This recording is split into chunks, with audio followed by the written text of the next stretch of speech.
We can briefly sketch the final years of Paul's ministry as follows. After his imprisonment in Caesarea following the riot in Jerusalem in circa 52-53 AD, Antonius Felix, the procurator or governor of Judea, kept Paul in captivity all the way to the end of his term, for reasons of self-interest, Acts 24:27.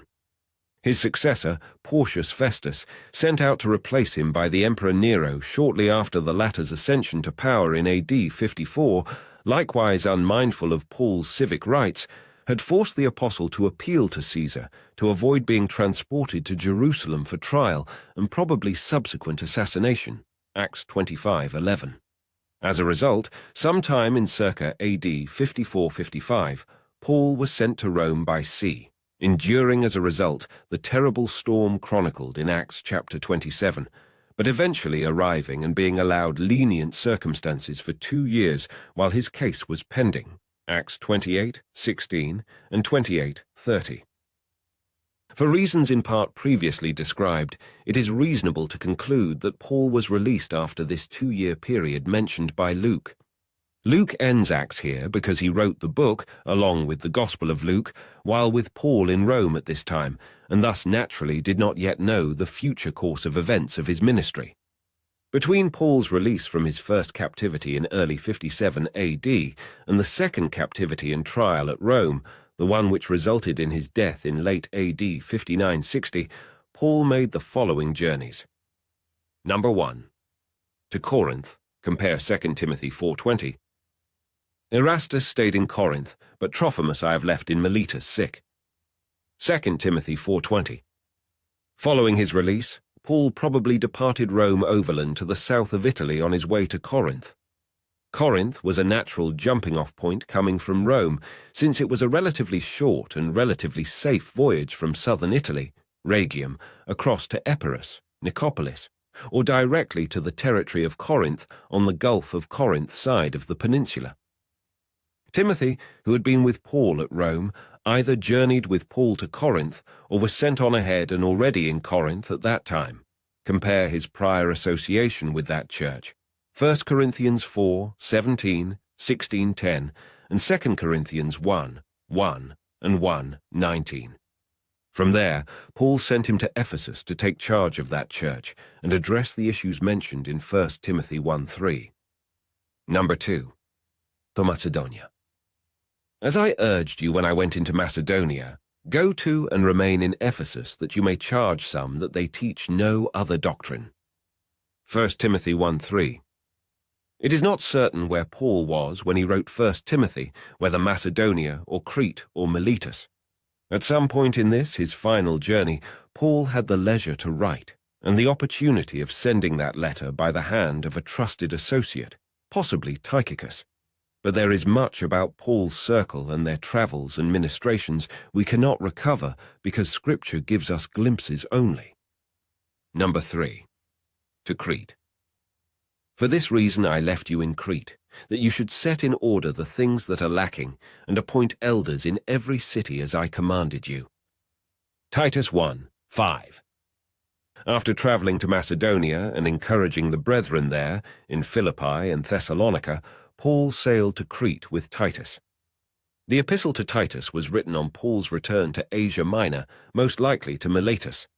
We know about this missionary trip only from that letter, but it is certainly consistent with Paul's desire to open up new areas for the gospel rather than building on another's foundation, Romans 15:20.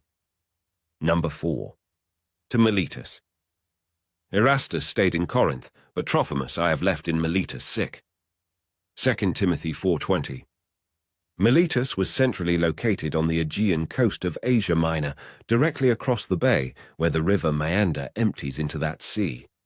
As such, it was a natural departure point both for short voyages up and down the coast and also to the Aegean islands, as well as being a hub for commerce with the inland cities of the Maeander Valley, such as Laodicea and Colossae. As discussed in the previously, Paul had his reasons for not returning to Ephesus personally, and Miletus provided a suitable alternative both because of its geographical advantages and on account of its growing Christian community, Acts 20:17, and Philemon 1:2, and 1:22. Number 5. Nicopolis. When I send Artemas to you, or Tychicus, be diligent to come to me at Nicopolis, for I have decided to spend the winter there. Titus 3:12. Having consolidated and expanded his ministry efforts in the Aegean, once the weather was again suitable for navigation in the following spring, Paul probably meant to travel to Spain next, as he had previously intended before his first arrest and imprisonment, Romans 15:24 and 15:28. While there were a number of towns by this name, the Nicopolis mentioned is most likely the one in Epirus, that is, in northwest Greece on the Adriatic coast near the island of Corfu. This was a logical place to winter, since Epirus had always been considered an excellent base for journeys to the western Mediterranean from the east, both because it was already a good distance along the way, and also because sailing from there avoided having to risk the dangers of the southern coast of the Peloponnesus, or alternatively engaging in a time-consuming portage at the Isthmus of Corinth. Number 6. But Paul never got as far as Nicopolis. After leaving Miletus, from which city the previous passage was written, Paul was arrested in Troas, up the coast to the north, no doubt as a result of the efforts of the anti-Pauline group in Ephesus, which had done him so much damage over the years. Bring the cloak that I left with Carpus at Troas when you come, and the books, especially the parchments. 2 Timothy 4:13. This verse was written by Paul from his prison cell in Rome as the winter of 58-59 was approaching, to Timothy, who was still ministering in Ephesus according to Paul's prior command, 1 Timothy 1:3.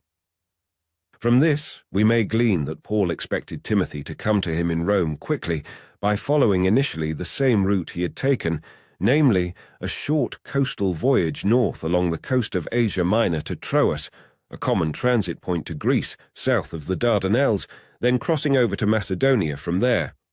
From Macedonia, even if winter was close or had already set in, Timothy could have travelled to Italy by way of the Via Ignatia to the Adriatic coast, and then could have made a short-day voyage over to Brundisium on the heel of Italy, which would have been possible even in winter-time, weather permitting.